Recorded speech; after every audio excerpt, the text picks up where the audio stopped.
Mr. Jacobs goes to visit his grandson at Sunday school and he says, "Johnny, tell me, who broke the tablets?" Johnny says, "Grandpa, I don't know, but it wasn't me." Mr. Jacobs can't believe it. 6 months in Sunday school, and Johnny doesn't even know who broke the 2 tablets. Takes Johnny by his hand, he walks into his classroom and he sees Johnny's teacher and he says, "I asked Johnny who broke the tablets and he has no idea." "Look, Mr. Jacobs, I know your grandson, he's an honest boy. If he says he didn't break the tablets, he didn't break the tablets. And if he says he doesn't know, you should trust him." Mr. Jacobs is flabbergasted. He's one of the biggest supporters of the Sunday school. Grabs Johnny, walks him straight into the principal's office, and he says to the principal, "I asked my grandson who broke the tablets. He says he didn't." I then take him into his teacher, and his teacher tells me that I should listen to Johnny, and if Johnny says he doesn't know, then he doesn't know. This is ridiculous.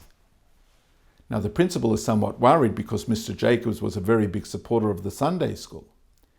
And he says to Mr. Jacobs, "I know you're very upset, but what I would like you to do, send in a receipt of how much the tablets cost, and we will replace them."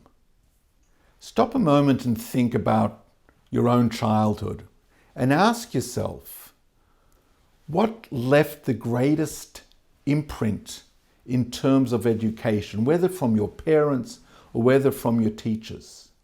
And I would imagine that more often than not, you would say that it wasn't the lectures that they gave you, especially if it was in a loud voice, but rather it was their actions that made all the difference.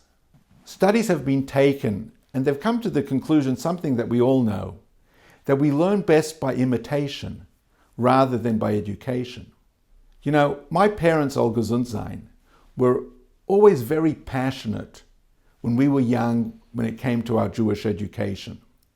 And I can remember fondly that my father would every so often, very lovingly, he would take out a tractate of the Talmud that he had studied when he was a teenager. And what was so special about that Talmud? Well, what was written on the first page? On the first page was written his name, and then it was written the name of the yeshiva where he studied. And that name was Bergen-Belsen. After 6 years of hell on earth, my father was befreit, he was liberated at Bergen-Belsen. And immediately after his liberation, they established a yeshiva there. And my father was one of the students he learned there. So when my father would take out that Talmud and he would show it to us, that left an imprint on my life more than all of the lectures that my father or mother could ever have given me about the importance of studying Torah, because I saw before my eyes that my father, in a sense, sacrificed his very being for the study of Torah. Immediately after a war, he sat down and he learned the Talmud. What's important is not what you say, but rather what you do. This is true not only when it comes to education, but this is equally true when we want to convey a message to our children.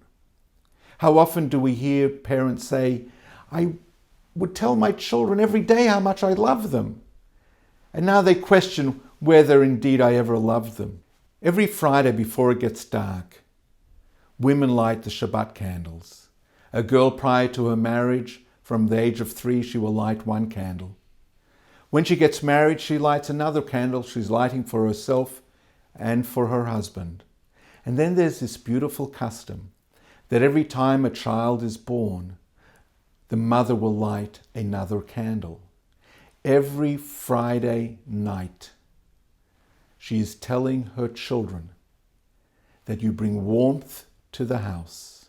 You light up our world, and I'm dedicating another candle for you to know that. What a beautiful message that we are giving to our children. This idea, the importance of not what we say, but rather what we do, is brought home in the opening verse of this week's portion. Rashi, the great commentator on the Bible, he says that the opening verse of this week's portion speaks about the responsibility of adults when it comes to educating the next generation. And Rashi uses the word lahazhir, that the Torah is warning us that we need to educate the next generation. But the word lahazhir can also mean to illuminate. Rashi perhaps is alluding to the manner that one should educate the next generation. And that is to focus not on what you say, but rather on what you do. What we always need to remember, whether we are parents, educators, or simply adults who want to transfer life's messages to the next generation, that we have one sermon and one sermon only, and that is the way we live. Thank you.